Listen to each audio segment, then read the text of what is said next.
Shalom, selamat pagi Bapak dan Ibu yang dikasihi dalam Tuhan.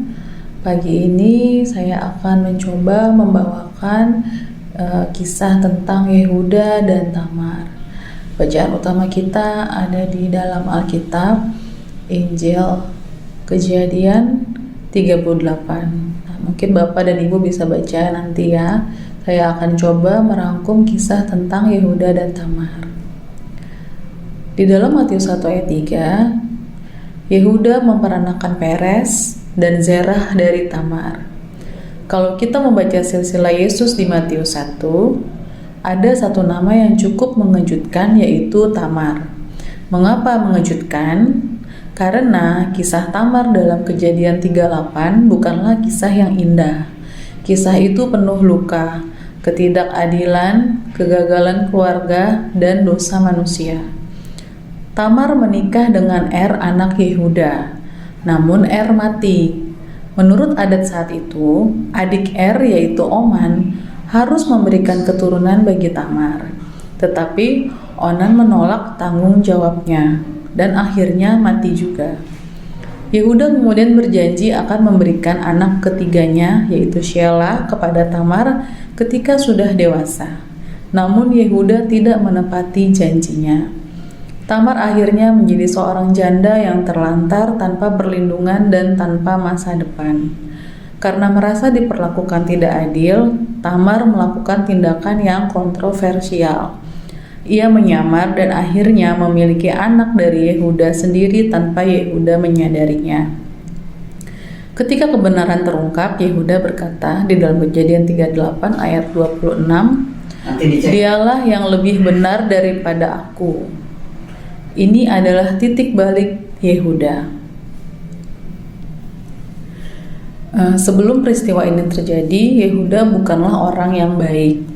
Dia adalah orang yang mengusulkan agar Yusuf dijual sebagai budak. Ia berbohong kepada ayahnya dan menyembunyikan dosa keluarganya. Tetapi setelah berhadapan dengan dosanya sendiri melalui peristiwa Tamar, sesuatu berubah dalam dirinya. Ketika kemudian Benyamin terancam menjadi budak di Mesir, Yehuda tampil berbeda. Ia berkata kepada Yusuf yang saat itu belum dikenali. Ia berkata, "Biarlah hambamu ini tinggal menjadi budak menggantikan anak itu." Yehuda rela mengorbankan dirinya demi saudaranya. Dulu ia menjual seorang saudara. Sekarang ia rela menjadi budak demi seorang saudara. Inilah tanda pertobatan yang sejati, bukan hanya menyesal tetapi berubah. Hal yang luar biasa adalah Tuhan tidak menghapus nama Yehuda dan Tamar dari silsilah Mesias.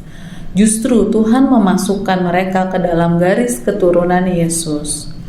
Dari Tamar lahirlah Peres. Dari keturunan Peres akhirnya lahir Raja Daud. Dan dari garis Daud lahirlah Yesus Kristus. Artinya, Tuhan mampu membawa rencana keselamatan, bahkan melalui kisah yang berantakan.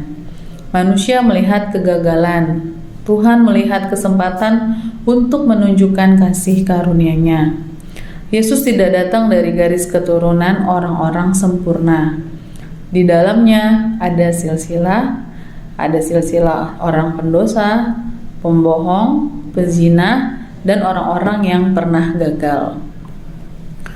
Ini menunjukkan bahwa Yesus datang bukan untuk orang yang sempurna, tetapi untuk menyelamatkan orang berdosa. Ada 4 pelajaran yang bisa kita ambil. Yang pertama, Tuhan tidak membuang orang yang pernah gagal. Yehuda pernah gagal sebagai ayah.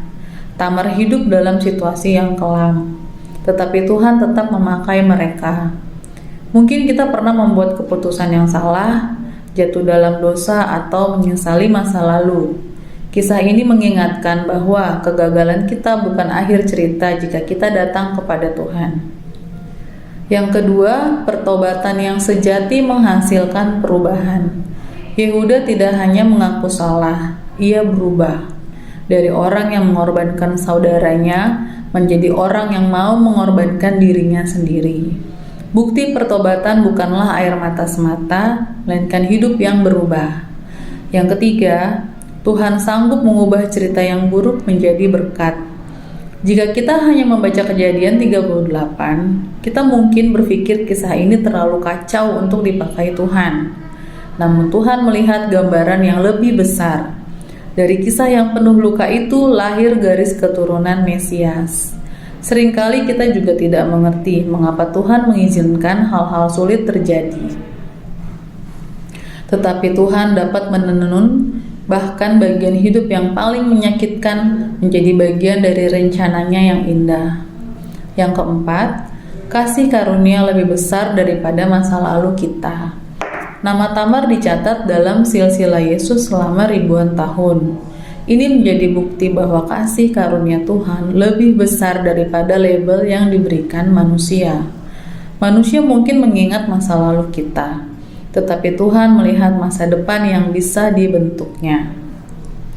Kisah Yehuda dan Tamar mengajarkan bahwa Tuhan bekerja melalui manusia yang tidak sempurna. Yehuda yang pernah gagal dipulihkan, Tamar yang terluka tidak dilupakan, dan dari keturunan mereka lahirlah juru selamat dunia.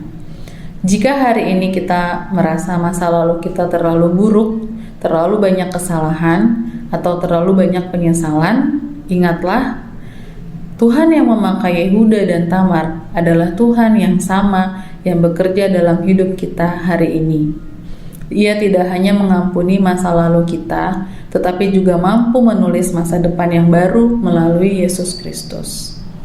Demikian renungan pagi ini, mari kita berdoa. Tuhan Yesus, terima kasih karena kasih karunia-Mu lebih besar daripada dosa dan kegagalan kami. Seperti Engkau mengubah hidup Yehuda dan memakai Tamar dalam rencana keselamatan-Mu, ubahlah hidup kami juga. Ajar kami untuk bertobat dengan sungguh-sungguh dan percaya bahwa Engkau mampu membuat segala sesuatu bekerja untuk mendatangkan kebaikan. Terima kasih Bapa, hanya di dalam nama anak-Mu Yesus Kristus kami berdoa. Amin.